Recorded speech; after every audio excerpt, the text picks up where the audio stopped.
राम। नमस्कार नमस्कार रणदीप भाई। मैं एक्चुअली ज्यादातर मैं आपकी जगह बैठा होता हूँ और कोई मेरे से बात कर रहा होता है, मेरा इंटरव्यू ले रहा होता है। तो सर मुझे इंटरव्यू लेना आता नहीं, तो हम बैठ के बात करते हैं। जैसे कि प्रश्न है जो लोगों के और मेरे भी हैं, कुछ मैं लिख के ले आया हूँ, और आप अगर उसके बारे में बताओगे तो लोगों को थोड़ा पता चलेगा कि आपके दिल में दिमाग में क्या चल रहा है और कैसे सबका आप ख्याल रखोगे। तो सर मेरा पहला सवाल ये है कि 2 महीने बीत चुके इस महामारी को आए, कोरोना को आए, और हरियाणा ने इसको बहुत अच्छी तरह हैंडल करा है सर। तो आपकी क्या रणनीति रही है? रणदीप जी, सबसे पहले तो हमारा सेशन चल रहा था आखिरी दिन 4 मार्च, और हमें अचानक जब पता लगा कि इटली के 14 लोग कोरोना से प्रभावित होकर के पॉजिटिव होकर के और हमारे यहाँ गुड़गांव में आके एडमिट हुए हैं, हमें उसी दिन इस नामुराद बीमारी का पता लगा। उससे तो पहले तो पता ही नहीं था।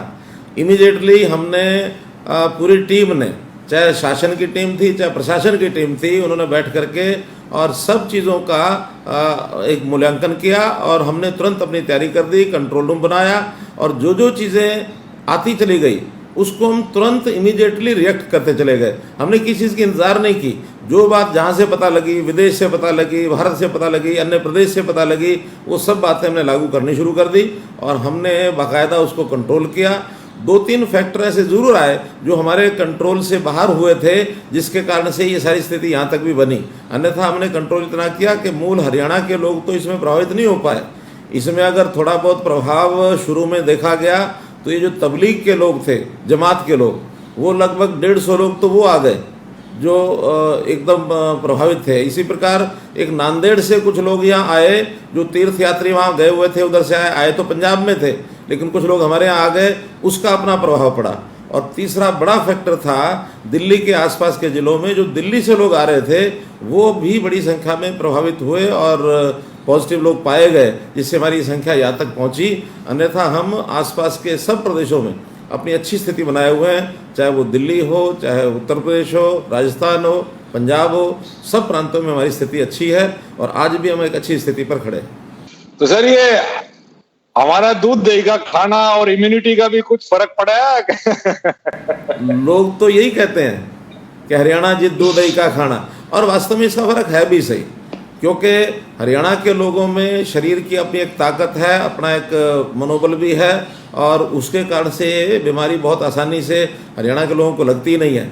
बड़ा एक काम हरियाणा के लोगों का और जो ध्यान में आया कि गांव में जो बाहर के आने वाले लोग थे, चाहे अपने ही गांव के थे, बाहर गए हुए थे, उन दिनों में उन्होंने यानी ठीकरी पैरा लगा के बाहर के बाहर रोक दिए। आए भी तो बाहर बाउंड्री पर जो स्कूल होते हैं, जो बाकी कोई बिल्डिंग है, उसी में उनको 12 दिन 14 दिन क्वारंटाइन किया। ये गांव के लोगों ने अपने आप समझ करके और इसकी सावधानी बरती। ये तो सर हमारे हिस्ट्री में है कि जो भी दिल्ली पे चढ़ाई करने जो भी आया वो हरियाणा के थ्रू गया, और उस वक्त भी हमारे गांव वाले ऐसे ही अपने अपने गांव को बचा के उन्होंने काफी देश को भी बहुत बचाया। तो सर मैंने आपने एक बिहार के जो सीएम साहब हैं उनको एक पत्र लिखा जो कि सोशल मीडिया पे भी काफी आया, और वो एक काफी रोमांचक एक देश के प्रति वो था। तो आपने जब ये पत्र लिखा तो आपके मन में क्या चल रहा था, कि आप क्या सोच रहे थे कि वो पत्र लिखते वक्त? रणदीप जी, बड़े सहज भाव से लिखा। मैंने कोई इसलिए पत्र नहीं लिखा था कि उसका बड़ा प्रचार होगा।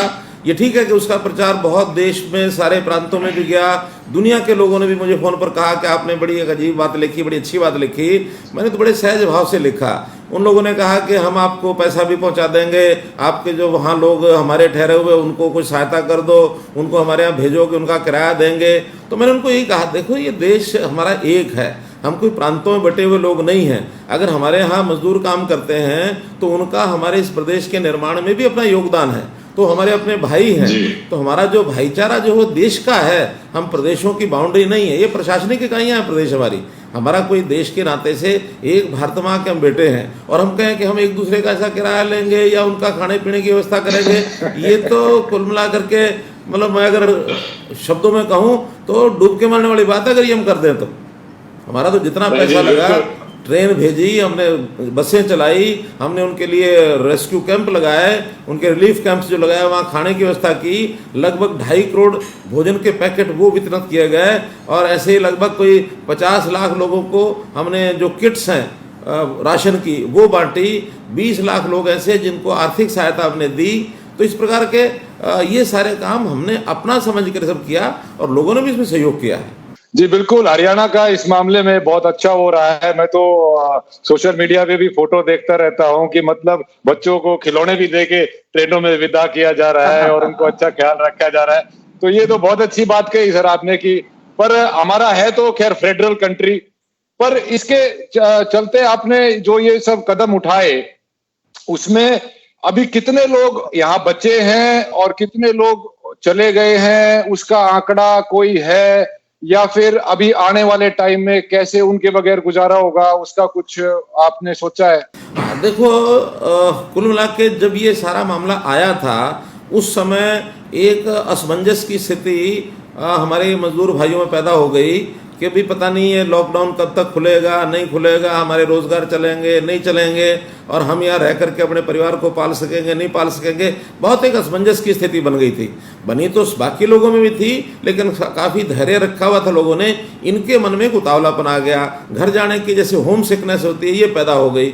हमने खुले रूप से कहा कि भी देखो आप यहाँ रहो, यहाँ आपको हर प्रकार की चिंता की जाएगी, कोई दिक्कत नहीं आने देंगे, लेकिन फिर भी जो जाना चाहेगा उसके लिए हमने रजिस्ट्रेशन कराया कि भी आपको सुरक्षित घर पहुंचाया जाएगा।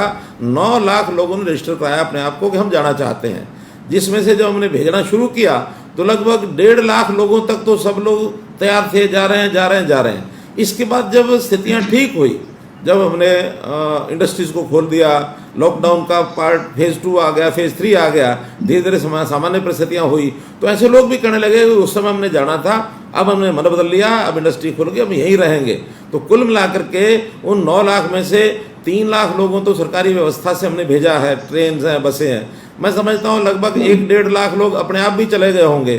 तो 4-4.5 लाख लोग जाने के बाद आज उसके बाद कोई जाने के लिए तैयार नहीं है, और सब जो है अपने अपनी स्थिति पर अपने बिजनेस में लग गए हैं, अपने इंडस्ट्री में लग गए हैं। मजदूर मजदूरी करने लग गया है, जो खेती वाले मजदूर थे वो खेती के काम में लग गए हैं। अब इस समय कोई ऐसी स्थिति नहीं है, आज हरियाणा में वापस आने के लिए लोग तैयार हो गए। जी, बहुत बढ़िया, आपने बहुत अच्छा ख्याल रखा। ये तो मैं भी बहुत फॉलो किया है सर। अब सर ये कोरोना से पूरी दुनिया में, देश में इकोनॉमी का तो बट्टा बैठ गया सर। अब आपकी क्या प्लानिंग है हरियाणा को वापस पटरी पे लाने की? रणदीप भाई, इकोनॉमी जो ऐसी चीज होती है जिसको हम ये नहीं कहते कि कोई बट्टा बैठ गया और इसमें से सब कुछ खत्म हो गया, बर्बाद हो गया। ये ठीक है, कोरोना एक ऐसा फैक्टर आया था जिसके कारण से चीजें रुक गई थी, और जब रुकती हैं तो उसका एक टेम्परेरी फेज होता है। वरना हमारी जो हरियाणा की अपनी ताकत है, बहुत बड़ी ताकत है। वो जैसे कहते हैं ना, पावर होती है ना, ताकत होती है, वो 2 तरह की होती है। अंग्रेजी में उसको अगर कहेंगे तो एक पेटेंट पावर, एक लेटेंट पावर। पेटेंट पावर वो होती है जो हमें दिख रही है, और लेटेंट पावर वो जो हमें दिखती ही नहीं है। हरियाणा की जमीन में, भूमि में, हरियाणा के आदमी में बहुत ताकत है। जब हरियाणा बना था 1966 में, तो लोग क्या कहा करते, लोगों ने कहना शुरू कर दिया कि हरियाणा ये तो अपने अस्तित्व में रह ही नहीं पाएगा, ये लोग तो अपने जो एम्प्लॉई है उनको तनख्वाह भी नहीं दे पाएंगे, अपने लोगों को खाना भी नहीं खिला पाएंगे। लेकिन वही हरियाणा 1966 में बढ़ा, बहुत कमज़ोर स्थिति में रहा होगा, लेकिन आगे बढ़ते बढ़ते आज मानो 54 साल हो गए हैं। इन 54 सालों में हरियाणा ने अपनी तरक्की करके देश और दुनिया में अपना नाम कमाया है। आज दुनिया में हमारा स्थान हरियाणा का बना है। आज मैं जापान के लोगों से बात कर रहा था, तो जापान के लोग कह रहे थे हरियाणा इस समय अगर देखा जाए तो पूरे भारत में सब प्रदेशों में नंबर 1 पर आया हुआ है। और वो तो ये यहाँ तक भी अपनी यानी सद्भावना हमारे लिए प्रकट कर रहा था कि आप दुनिया में नंबर 1 पर आएँ। धन्यवाद हमने कहा जरूर, लेकिन हमारा कहना है कि हम हरियाणा में आज चाहे इंडस्ट्री हो, चाहे खेती हो, खेती में भी हमने ball of rice grains, ball of food grains, ये अपने आप को कहलवाया। सारे देश के लोगों का, पंजाब और हरियाणा दोनों ने मिलकर के पेट भरा है, उनको भोजन कराया है। इंडस्ट्री के अंदर आज ऑटोमोबाइल की इंडस्ट्री में सारे देश का 53% ऑटोमोबाइल इंडस्ट्री में हरियाणा अकेला है। आज हम एक्सपोर्ट में आगे बढ़ रहे हैं। आज फौज के अंदर हम जाएं तो हमारी आबादी तो 2% है सारी देश की आबादी, लेकिन हम 10% संख्या में सारी अपनी जो फौजें हैं 10% हमारा हिस्सा उसमें है। तो हरियाणा बहुत आगे है, हरियाणा अपने आप को बहुत जल्दी संभाल लेगा। सब प्रदेशों ने हाथ खड़े कर दिए हैं आर्थिक दृष्टि से। कल बंगाल के लोगों को देखा, उन्होंने कहा कि दिल्ली के लोगों ने कहा कि जी हमारी आर्थिक स्थिति खराब हो गई, हमको सहायता करो। हमने कहा नहीं, हम अपने पैरों पर खड़े हो गए हैं, आप हमें हमारे ऊपर और कोई वजन ना डालना, हम अपने पैरों पर अपने आप खड़े हो जाएंगे। नहीं जी, हरियाणा वाला आदमी ने पीछे तो हट नहीं सकता और कदे हार नहीं सकता।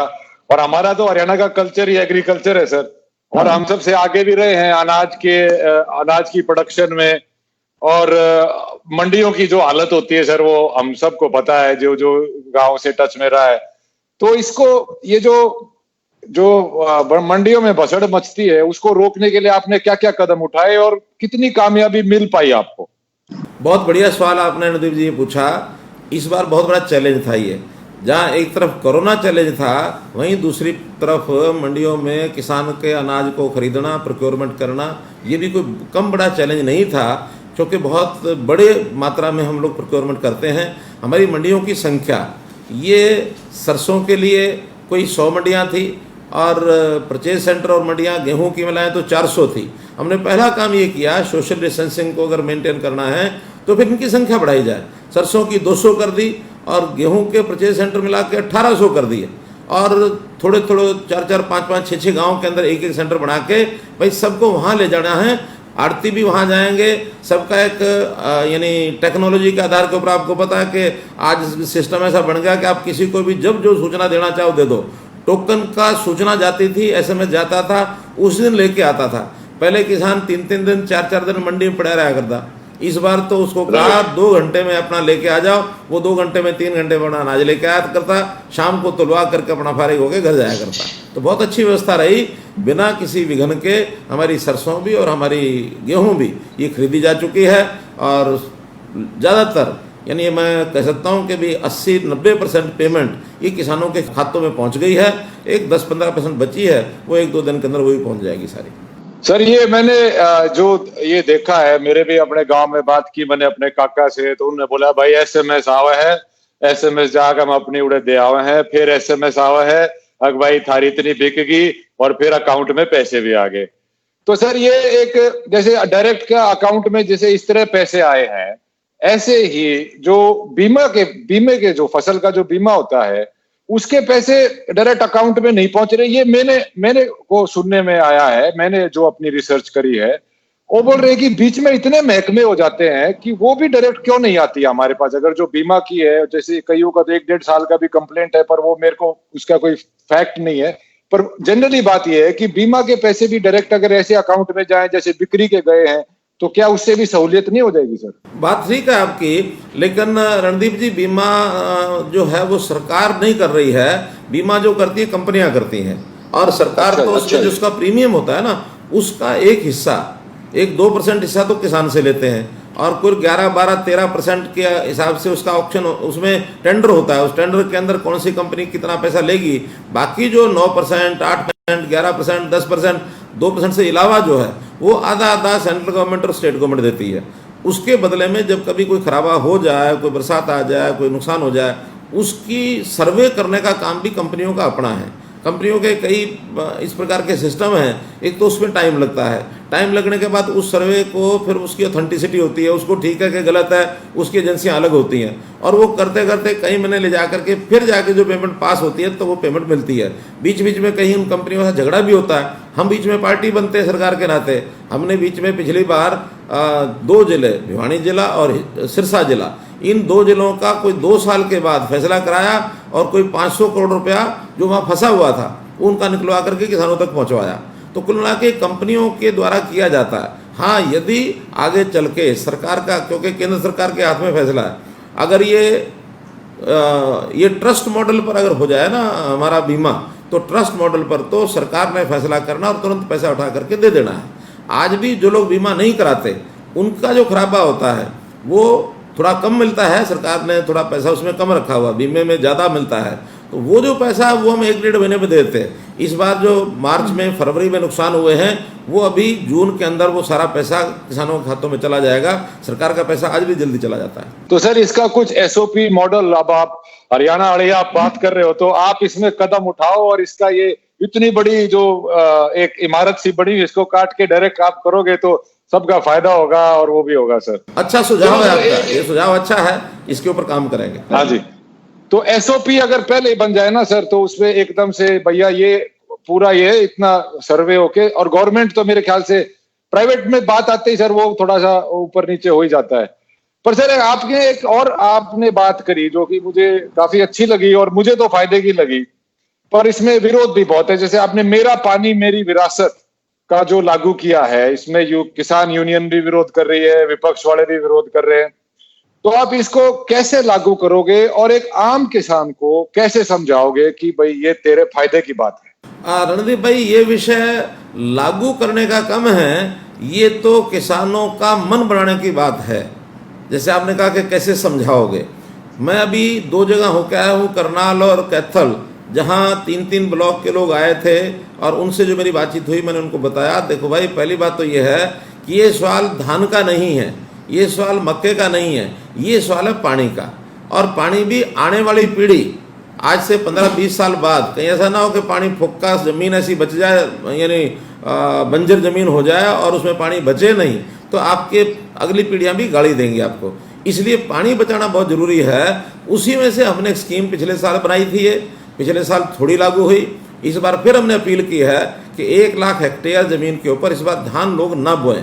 और उसमें भी हर एक किसान को नहीं कहा, जहाँ पानी बहुत नीचे चला गया, 40 मीटर से भी ज़्यादा डाउन चला गया पानी का लेवल, उस ज़मीन पर लोग जो है सारा नहीं, आधा जो है वो छोड़ दें, आधा अभी भी बोएं। और उसमें जो और फसलें होंगी, उसमें मक्का हो सकती है, उसके अंदर कपास हो सकती है, उसमें तिल हो सकते हैं, उड़द हो सकती है, अरहर हो सकती है, मूंग हो सकता है, उसके अंदर यानी जो जो फसलें हो सकती हैं, सब्जियां, बाग, ये सब लग सकते हैं। उसके लिए हम प्रोत्साहन भी देंगे, 7,000 रुपये एकड़ देने की बात हमने कही है। तो शुरू में तो ये लगा था कि लोगों को लगा कि हमारे ऊपर थोपा जा रहा है। जब मैंने जाके बताया कि हम थोप नहीं रहे हैं, हम आपको अपील कर रहे हैं, हमने तो एक एडवाइजरी जारी की है कि आप ये करेंगे तो अच्छा हो जाएगा। अब उसके बाद धीरे धीरे जब लोगों को लगा कि हमारे ऊपर थोपा नहीं जा रहा, अपने आप लोग आगे आ रहे हैं, रजिस्टर करवा रहे हैं कि हम जो है इसको बदलेंगे। अभी कल तक का मेरा समाचार है कि 50,000 हेक्टेयर ज़मीन पर लोगों ने अपने फार्म भर दिए हैं कि हम जो है यहाँ धान नहीं बोएंगे और चीज़ें बोएंगे। अब 50,000 कर दिया, 1 महीना भी बाकी है, इस महीने में और करेंगे। मैं समझता हूँ 1 लाख का टारगेट हमारा पूरा हो जाएगा और ये किसानों के भले के लिए। देखिए, यानी आज हमको ये विचार ये करना है कि चावल के तो बहुत विकल्प है, लेकिन पानी का विकल्प कोई है? पानी का विकल्प नहीं, पानी का नहीं है सर। हाँ, तो पानी तो सर बचाना ही पड़ेगा।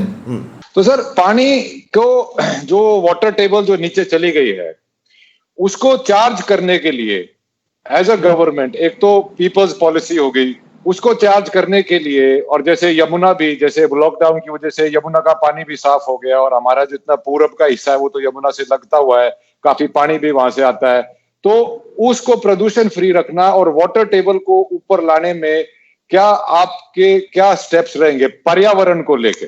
देखिए, जहाँ तक वाटर टेबल ऊपर लाने की बात है, इस बार हमने योजना बनाई है कि जो बाढ़ का एरिया है, जहाँ पानी ज़्यादा है, वहाँ पर बोर किए जाएंगे रिचार्जिंग के लिए।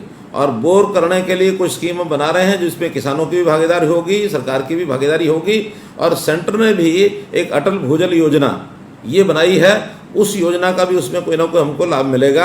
ऐसा मिला करके ज़्यादा ज़्यादा बोर यहाँ बनाया जाए ताकि पानी सीधा ज़मीन के अंदर डाल दिया जाए, रिचार्जिंग हो जाए।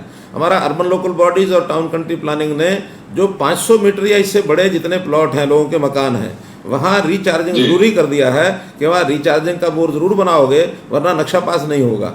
तो रिचार्जिंग के लिए हम सब कर रहे हैं। अब लेकिन जहाँ जहाँ धान का एरिया है वहाँ रिचार्जिंग अपने आप कम होती है, क्योंकि वहाँ केमिकल खाद डाले जाते हैं और पानी लगातार खड़ा रहने के कारण से वो ज़मीन है चिकनी हो जाती है। चिकनी होने के कारण से पानी नीचे नहीं जाता और जो फसलें होती हैं वो पोरस ज़मीन होती है। लेकिन इसके कारण से अपने आप में धान की ज़मीन जो है वो पोरस ना होने के कारण से रिचार्जिंग बंद होता है। तो ये तो रिचार्जिंग का है जिसके लिए हम कोशिश कर रहे हैं। जहाँ तक आपने पर्यावरण की बात कही है, पर्यावरण में रणदीप जी, पानी तो अपने आप में एक विषय है। वहाँ जल है, वहाँ पानी है, वहाँ पर वायु भी है, वहाँ पर भूमि भी है, वहाँ पर यानी वनस्पति भी है। ये सारी चीज़ें मिला करके जब तक हम इसका प्रबंधन नहीं करेंगे तब तक हम पर्यावरण को ध्यान नहीं कर सकेंगे। और पर्यावरण का तो मैं इतना आग्रही रहा हूँ कि आपको मैं एक फैक्ट बताता हूँ मैंने सबसे पहले 26 अक्टूबर 2014 को एक प्रकार से शपथ हुई थी मेरी, मुख्यमंत्री की कुर्सी मैंने संभाली थी, और ठीक 2 महीने बाद जनवरी में मैं एक हवाई सर्वे करने गया। अरावली के अंदर एक गांव है मांगरबणी गांव का मैं एरियल सर्वे करके आया गया 2 महीने के अंदर अंदर, क्योंकि एक बहस चल रही थी कि मांगरबणी के चारों तरफ कुछ जमीन बफर जोन छोड़ा जाए ताकि वहाँ लोग कंस्ट्रक्शन ना कर सकें। तो हमारे प्रस्ताव में पहले जो लिखा हुआ था कांग्रेस के टाइम का कि 60 मीटर जो है बफर जोन छोड़ा जाए। जब मैं वहाँ ऊपर घूम के आया और मुझे जो पता लगा 60 मीटर तो बिल्कुल गांव में होता क्या है, 1 एकड़ होता है। 1 एकड़ कौन संभालेगा, संभाल ही नहीं सकते, वो कोई ना कोई अंदर घुस जाएगा, पेड़ काट देंगे। उसी दिन हमने फैसला किया कि 60 मीटर नहीं, ये 500 मीटर हम करेंगे। और बहुत लोग सारे देश और दुनिया के, यानी जनवरी से लेकर जून तक की अखबारें भरी पड़ी हैं, आप कोई उठा के देख लो, टाइम्स ऑफ इंडिया उठा के देख लो, दी हिंदू उठा के देख लो, फाइनेंशियल एक्सप्रेस उठा के देख लो, सब ने लिखा कि इतना बड़ा स्टेप एक प्रदेश का मुख्यमंत्री लेगा, ये कभी कोई कल्पना ही नहीं कर सकता था। हमने पर्यावरण के नाते से सब चीज़ें बचानी है। पर्यावरण को तो मैं भगवान का एक रूप मानता हूँ। भगवान यानी हाँ, जैसे भगवान में शब्द होते हैं ना, भय ग व आ न, मैं भगवान को भय को कहता हूँ भूमि, ग को कहता हूँ गगन, वह को कहता हूँ वायु, आकांडाय से अग्नि, और न से नीर। 5 चीजें आती हैं, भूमि है, गगन है, वायु है, अग्नि है और नीर है। भगवान के नाम में ये 5 चीजें हैं ये। जी सर जी। पर बहुत लोगों का कहना है सर कि गुड़गांव के आसपास जो अरावली है, जो कि हमारी बाड़ू रेत से भी हमारे हरियाणा को बचाती है, वहां पे काफी अवैध कंस्ट्रक्शन चल रही है और वहां पे कानून का पालन नहीं करा जा रहा जितना जोरी से करना चाहिए। तो मेरा ये आग्रह है सर आपसे, एनवायरमेंटलिस्ट मेरे को भी बहुत पर्यावरण से प्यार है, कि आप उसकी तरफ से थोड़ा और सख्ती आजमाएं और लोगों को बोलें कि वो पर्यावरण के साथ गड़बड़ ना करें। करना ही पड़ेगा हमें, वो करना ही पड़ेगा, क्योंकि पिछले सालों में वहाँ जो खनन हुआ, बेतहाशा खनन हुआ, मैं तो फरीदाबाद में खुद रहा हूँ, बहुत ऊंची ऊंची पहाड़ियाँ थी, वो भी लोगों ने खोद के वहाँ पर गहरे इतने खड्डे कर दिए कि उसके अंदर पानी निकल आया नीचे से, और लोगों ने कब्जे भी करने शुरू किए। ये भी आपकी जो बात है बिल्कुल ठीक है, लेकिन वहीं पर एक कठिनाई थोड़ी सी दूसरी भी है। कठिनाई क्या है कि जहाँ पर्यावरण के नाते से कोई उस प्रकार का विषय नहीं है, वहाँ भी ये जो कानून बने हुए पुराने समय के, अंग्रेजों के समय के ड्रैकोनियन लॉ जिसको कहेंगे, काले कानून बने हुए हैं। एक कानून के बारे में आपको बताता हूँ, सन 1900 में 120 साल पहले एक कानून बना था PLPA, Punjab land preservation act. तो ये कानून उस समय बना था। उस समय कोई यहाँ इस प्रकार की खेती नहीं होती थी जैसे आज होती है, इस प्रकार का विकास नहीं था, इस प्रकार की बिल्डिंग नहीं थी, सड़कें नहीं थी, नदियाँ नाले बहते थे। यही था भी इसकी मिट्टी का कटाव रोका जाए, कैसे रोकना है, वो कानून बन गया। अब वो चलते चलते आज 125 साल के बाद भी देश बदल गया, दुनिया बदल गई, विकास के नाते सब कुछ बदल गया। उसकी जो धाराएं हैं वो वैसी की वैसी हैं, और उन धाराओं में बहुत एरिया तो ऐसा जो आज एग्रीकल्चर लैंड है उसके ऊपर भी PLPA लगा हुआ है। तो हमारा कहना ये कि ऐसे कानून जो पुराने हैं उनको बदलने के लिए हमें कुछ करना चाहिए। हम नई सोच के साथ आगे आए हैं। हमने PLPA एक्ट में एक अमेंडमेंट ये प्रस्तावित कर दिया था कि खेती वालों को खेती करने दो, उसको बाहर निकाल दो, और भी कुछ 2-4 प्रावधान थे। लेकिन ये कभी नहीं कहा कि जहाँ पर्यावरण को नुकसान होता होगा उसमें हम 1 भी इंच वो अलाउ नहीं करेंगे। लेकिन जो चीज़ें विकास के नाते लाइसेंस दे दिए गए, पिछले 20, 25, 30 साल से जिन चीज़ें बन गई हैं, बड़ी बड़ी इमारतें खड़ी हो गई हैं, सब उस पर भी PLPA लागू करेंगे तो कुल मिलाकर के कई हुडा के सेक्टर्स, हुडा यानी अब तो उसको HSBP हरियाणा अर्पण वो हुडा नहीं, मेरे ना है तो आप वाला हुडा नहीं है, ये HSBP, अब उसका नाम भी बदल दिया हमने कहा लोग कंफ्यूज करते हैं हुडा में, तो HSBP कर दिया उसका नाम। तो HSBP की बनाए हुए जो सेक्टर हैं वो टूटने के लिए कगार पर खड़े हैं। तो हमने वो एक एक्ट थोड़ा सा बदलने के लिए एक उसमें अमेंडमेंट की, और उसी से शोर मच गया कि जैसे मनोहर लाल खट्टर सरकार जो है ना, ये सारे अरावली को खत्म करके यहाँ बिल्डरों को लाना चाहती है। एक भी बिल्डर को किसी भी जगह पर अलाउ नहीं किया जाएगा अरावली की जगह पर। हाँ, जो अरावली के उस एक्ट के कारण से जो एक गंभीर समस्या बनी हुई है उसमें से रास्ता निकालना, ये हमारा सरकारों का काम होता है, उसका रास्ता निकालेंगे। ये सुन के सर मेरे कालजे को बहुत ठंडी हुई, बाकी को तो पता नहीं। नहीं, आप चिंता मत करो। तो, सर एक और चीज मैंने देखी, मेरी दादी की जब डेथ हुई तो मैं गया था गांव में, तो स्कूल में वो फंक्शन किया था खाने वाने का। तो मैंने गांव में स्कूल की हालत देखी सर, कि मैं तो, हमारा गांव तो शहर के पास है, वहां पे बिल्डिंग अच्छी है, पर इंफ्रास्ट्रक्चर जैसे डेस्क बेंच वगैरह, मतलब हरियाणा की जो गवर्नमेंट स्कूल की, जो गांव की स्कूलों की हालत है वो थोड़ी खस्ता है सर। वो काफी टाइम से ऐसे ही है, और वो जब तक ठीक नहीं होगी तब तक सर, जब बच्चा को मन ही नहीं करेगा वहां जाके पढ़ने का, तो वो पढ़ेगा क्या, तो हम उठेंगे कैसे ऊपर, शिक्षित कैसे होंगे? उसके लिए सर क्या प्रयास किया जा सकता है? एकदम ठीक बात है रणदीप जी आपकी, कि जो शिक्षा में एक दुविधा क्या बनी हुई है कि शहरों की शिक्षा, गांव की शिक्षा, एक बहुत बड़ा अंतर इसमें आ गया है।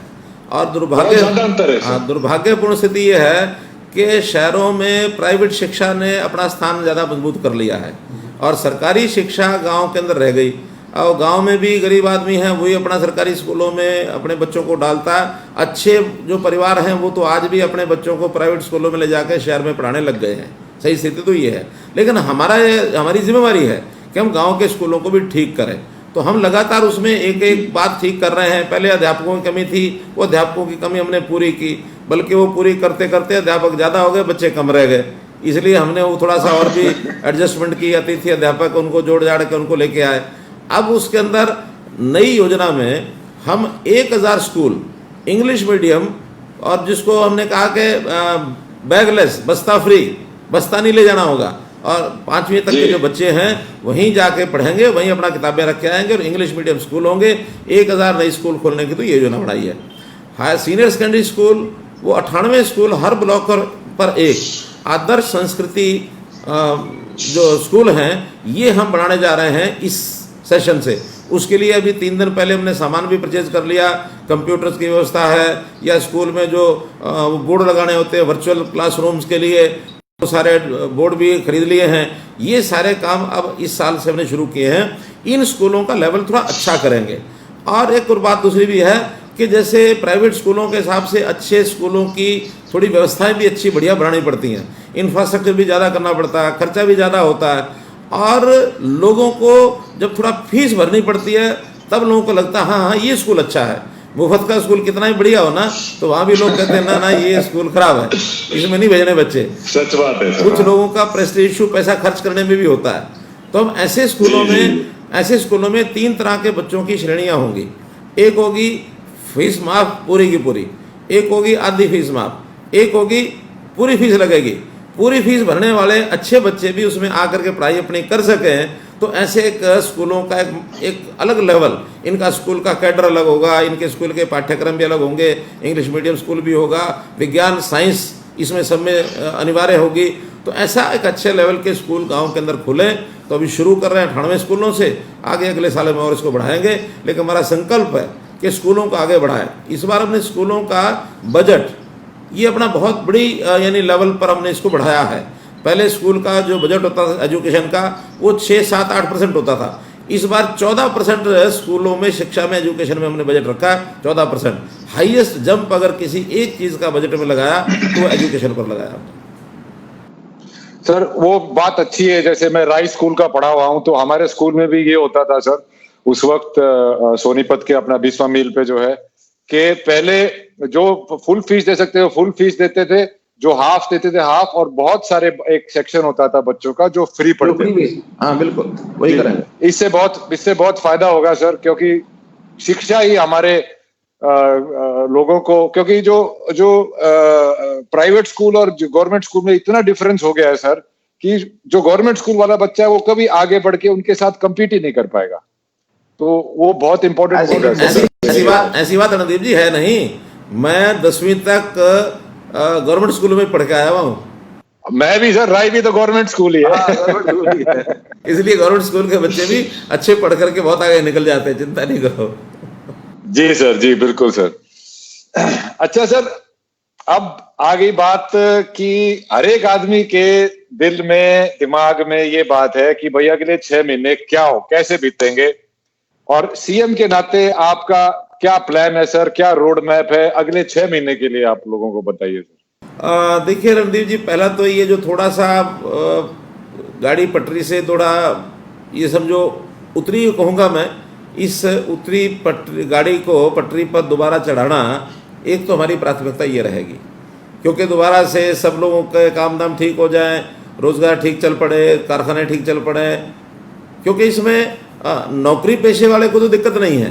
प्रभु कृपा से किसान को भी उस प्रकार का नुकसान नहीं है, क्योंकि उसका अपना खेती का काम है, लगातार वो सीजन के हिसाब से होना है, और इस बार प्रोक्योरमेंट हो गई तो वो भी ठीक ठाक हो गई है, आगे फिर उसकी बिजाई ठीक हो जाए, उसका काम भी ठीक चलेगा। अगर कहीं सबसे ज़्यादा समस्या है तो मजदूर को है, रोजगार करने वाले को है, जो दिहाड़ीदार आदमी है उसको तकलीफ है, दुकानदार को है, फैक्ट्री वाले को है, इनकी तकलीफें थोड़ी ज़्यादा आई हैं।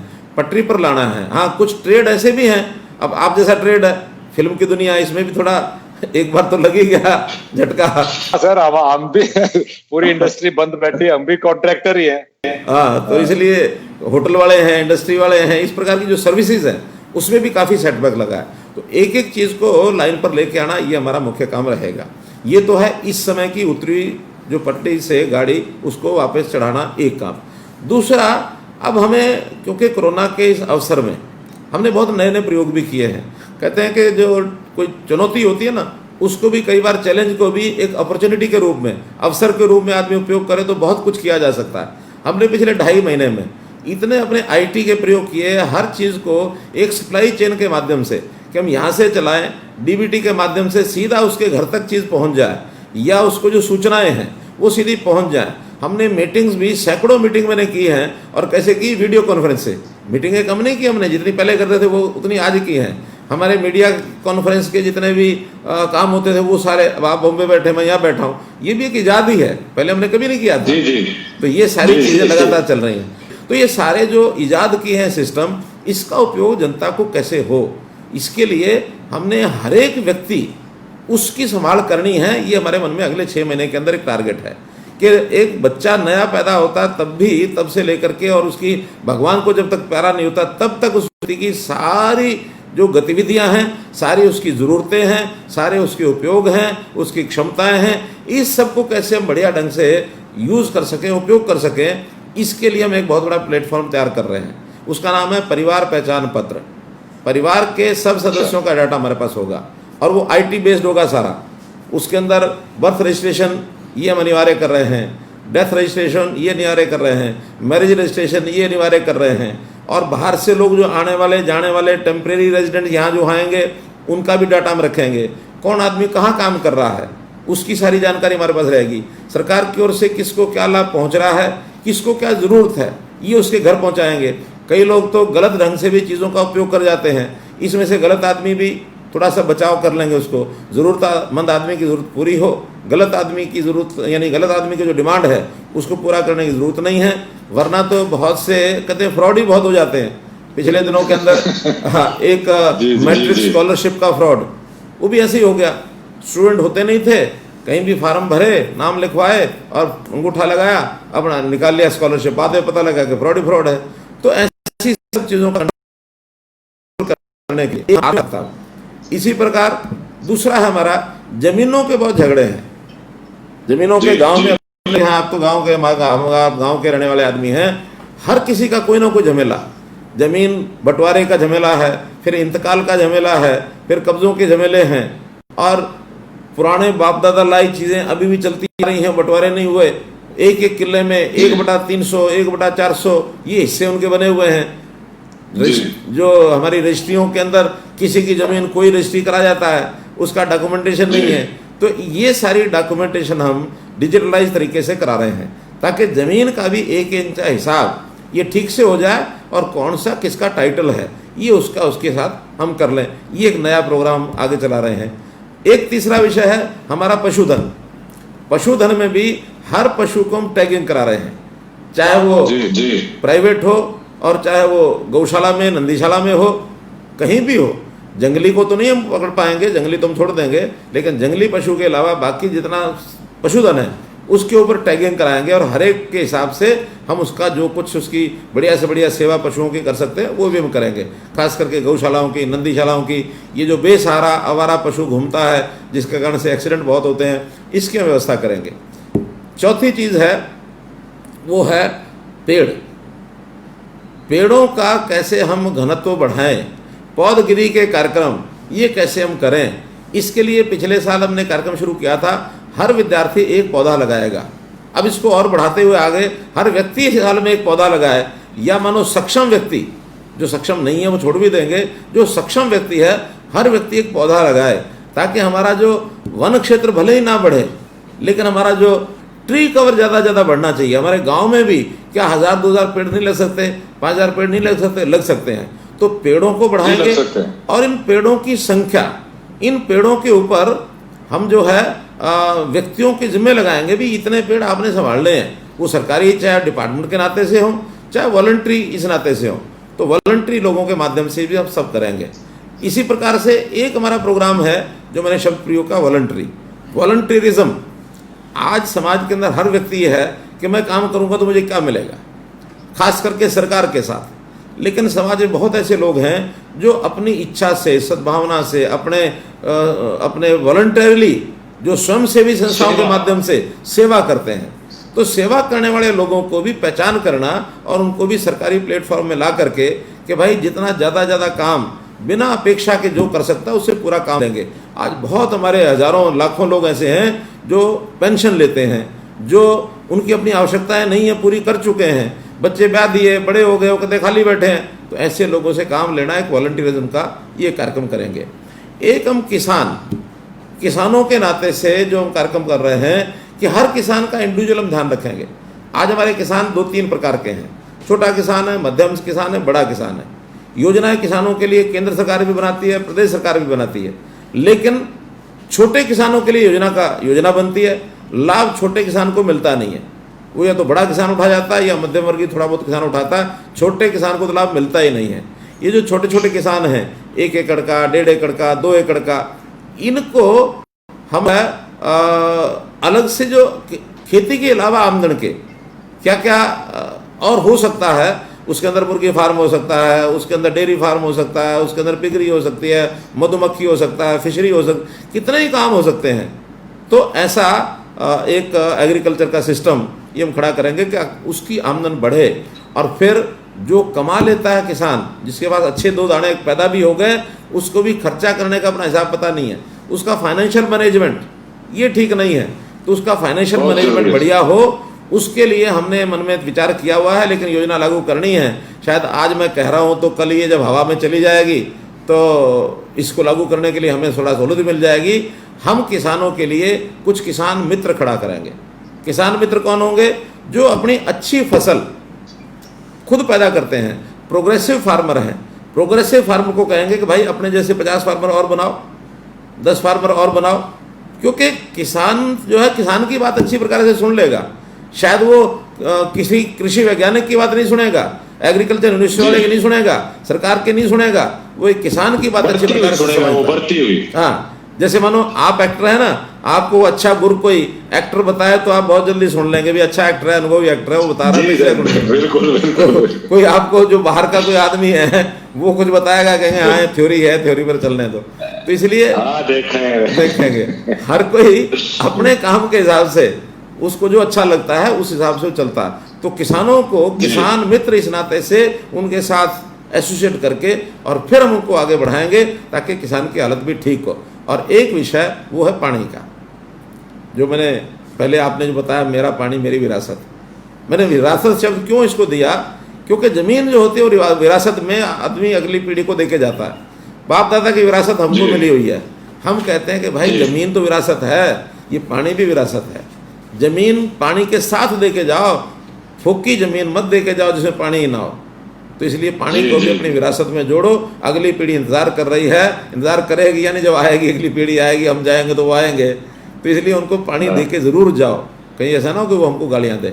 तो मोटे रूप से हमारे दिमाग में पूरी पिक्चर है कि हम अपने 6 महीने में जो जो चीज़ दिशा अपनी तय करेंगे, जो काम शुरू करेंगे, हो सकता है कुछ 6 महीने में पूरे हो जाएं, हो सकता है कुछ 6 महीने बाद और अगले 6 महीने साल लगे जिसको पूरा करेंगे। लेकिन एक दिशा ऐसी कि हरियाणा का हर व्यक्ति सुखी हो, हरियाणा आत्मनिर्भर बने। अगर हरियाणा आत्मनिर्भर बनेगा तो देश भी आत्मनिर्भर हो ही जाएगा।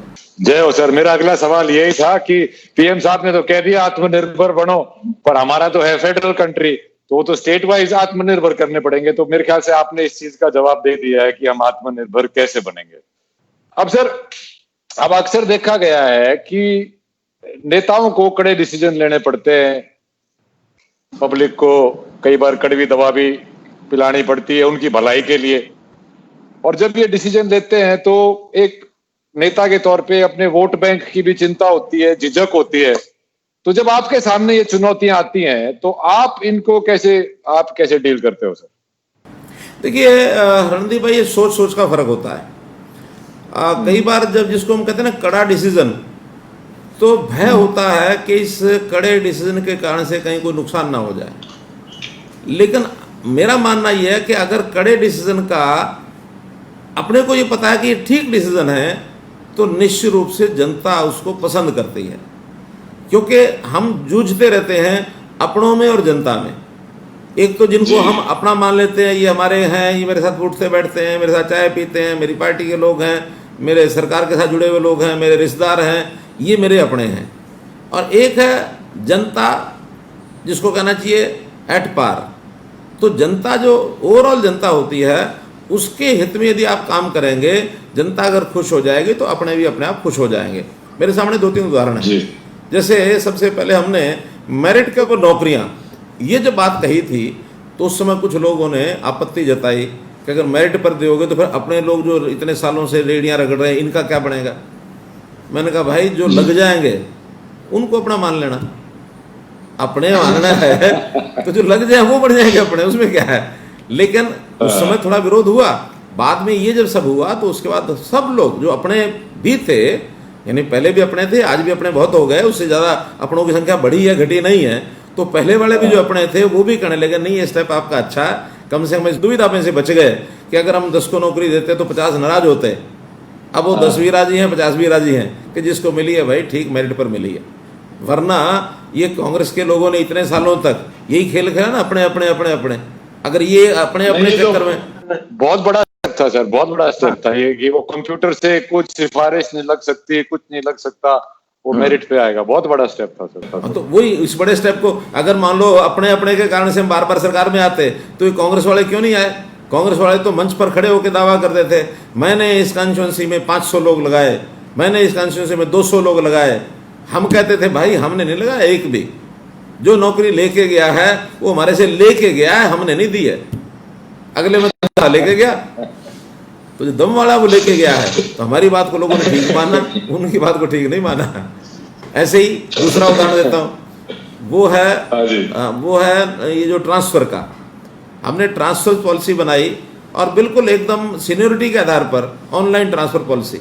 सबसे पहले अध्यापक एक हरियाणा में ऐसा एक वो है हमारे यहाँ वर्ग के जो कई बार हिला देता है सरकारों को। लेकिन हमने कहा कि नहीं, अध्यापक खुश रहना चाहिए, अध्यापक जहाँ जाएगा वहाँ जाके पढ़ाए। वो जमाना निकल गया जब एक मुख्यमंत्री ने पहले पुराने ने किया था कि कोई अध्यापक जो है वो 20-25 किलोमीटर से नीचे घर के नज़दीक नहीं रहेगा, सब उससे दूर जाएंगे। हमने कहा नहीं भाई, घर के नज़दीक आओ, वहाँ पढ़ाओ, मन ठीक रहना चाहिए आपका। 42,000 टीचर एक सिंगल क्लिक से हमने ट्रांसफ़र किए और उसके बाद इतने लोग राजी हुए। 93% अध्यापक ऐसे हैं जो हमने कहा था वो हमको मिल गया। तो 93% राजी है, 7% भी राजी हो जाएंगे। तो हमने ऐसे ऐसे कई प्रयोग किए। सबने राजी तो वैसे करना मुश्किल है सर, कोई ना कोई तो उठ कर भगवान भी नहीं कर सकता। नहीं सर, आप अच्छा, अब आप सर, हमने सुना है आप व्यापार के टाइम में बहुत घुमा करते, फिर आप संगठन में आए, फिर पार्टी में आपने मतलब 3 बारी तो आपने पूरा हरियाणा नाप दिया, सारे जिले पिछले टर्म में। तो सर अब ये लॉकडाउन में बाहर निकल नहीं सकते, कुछ नहीं, घूमने आदमी तो गराजी नहीं सर, कैसे बीत रही है आप? देखो वैसे तो मैंने शुरू कर दिया। पिछले हफ्ते में करनाल हुआ या कैथल हुआ, 2 जगह में हुआ हूँ, और बाकी आगे भी अब घूमने का प्रोग्राम बढ़ा लूंगा। लेकिन मुझे 2 महीने में भी 2.5 महीने में तकलीफ नहीं हुई। मुझे ये हरियाणा सरकार ने कई एकड़ का दे रखा है घर ही है, और इस कई एकड़ के घर में सुबह से लेकर शाम तक मैं 2-3 चक्कर मारता हूँ, तो मुझे लगता है कि मैं घूम लिया, हरियाणा पूरा घूम लिया। एक पिछले दिनों एक चुटकुला आया था व्हाट्सएप पर, तो उसने एक दिल्ली में एक आदमी रह रहा था, उन्होंने कहा जी दिल्ली कैसे घूमूं। तो पत्नी ने कहा पति को, दिल्ली कैसे, पत्नी शाम को इंतजाम कर दूंगा, दिल्ली घूम के आएंगे। उसने क्या किया कि अपने 4 कागज की पर्ची बनाई और 4 कमरे थे उसके घर के, तो एक कमरे के गेट के ऊपर लगा दिया कुतुब मीनार, दूसरे कमरे पर लगा दिया ये रेलवे स्टेशन, तीसरे पर लगा दिया लाल किला, और चौथे पर लगा दिया ये अशोका पार्क। अब वो पत्नी को कहा चल दिल्ली घूम के आते हैं। कहाँ है दिल्ली? अरे हाँ तो सही, तो ले गया है कमरे में, ये तो है लाल किला, और दूसरे कमरे कह दिया ये है कुतुब मीनार, तीसरे में कहा ये रेलवे स्टेशन, घूम के आके दिल्ली घूम ली ना, पत्नी कहती हाँ दिल्ली घूम ली। तो मन को समझाना भाई। तो सब लोगों ने अपने अपने घर में रह के ही पूरा आनंद लिया है। और ये जो एक समय था कोरोना का, इस समय में अनुभव बहुत नए नए आए लोगों के, यानी परिवारों में छोटी मोटी जो उलझनें थी लोगों की वो दूर हो गई, घर में इकट्ठे रहे। वरना तो ऐसे ऐसे परिवार थे जो कभी इकट्ठे घर में सारे मिलकर के खाना नहीं खाया करते, अब लगातार घर में रहना पड़ गया। छोटे मोटे विवाद थे वो दूर हो गए, कुछ छोटे मोटे झगड़े भी हुए होंगे, ऐसा नहीं कि वो नहीं हुए, बिल्कुल हुए, रह करके वो भी हुए होंगे। लेकिन एक अच्छा परिवार, यानी बाजार के लोग ये कहते हैं, वो कहते हैं जी ये 6 बजे जो बंद करते हो ना, इसको परमानेंट फीचर कर दो, अब इसका टाइम मत बढ़ाना। क्यों? हमें भी 6 बजे घर जाने का मौका मिल जाता है, जाके अपना आनंद से परिवार के साथ बिताते समय। तो अलग अलग अनुभव है लोगों के, ये एक नया अनुभव था, कभी किसी ने आज तक देखा नहीं था, पहली बार ये अवसर आया, अचानक आया, कोई पूर्व तैयारी नहीं थी, लेकिन आवश्यकता आविष्कार की जननी है, उस नाते से लोगों ने अपने आप को एडजस्ट कर लिया। मेरा तो ये मानना है सर कि ये महीने में 1-2 दिन ये लॉकडाउन कर देना चाहिए, पर्यावरण को भी फायदा होगा और घराना को भी फायदा होगा। या पर्यावरण ने भी साथ साथ लेने दो भाई, घूम घाम लो भाई। तो और सर फाइनल सवाल मेरा यही है सर, आपने मेरे जो दिमाग में जो सवाल थे लोगों के, जो मुझे लगता था पूछने चाहिए, वो आपने सारे बता दिए। मैं सर करनाल में मेरी शूटिंग चल रही थी लॉकडाउन से पहले, तो कब आ सकते हैं शूटिंग करने वापस? वो कोई नहीं, इंडोर शूटिंग तो आज भी कर लो आके। इंडोर वो तो हिसाब से देखेंगे सर, पर बिल्कुल ये मेरी दूसरी पिक्चर रहेगी आपकी कॉन्स्टिट्यूंसी में। पहले मैंने बनाई थी लाल रंग, आप तो अब तो घर पे हो, देख लो, आपने पहले तो देखी नहीं थी, कसूती पिक्चर है करनाल, उसमें स्पेन जैसा लगता है, स्पेन। अरे नहीं, बहुत अच्छा।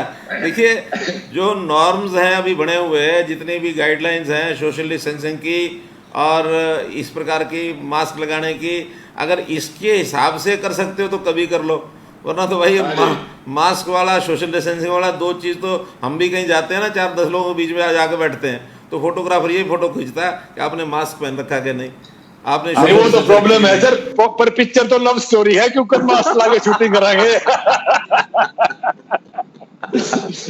चलो सर, बहुत अच्छा लगा आपसे बात करके। निकलेगी वो भी निकलेगी, कोई निकली तो आप ही निकालोगे, हम तो क्या निकालेंगे, क्योंकि ये फील्ड आपका है, जरूर निकालो, कुछ जुगाड़ कराएंगे सर, करो।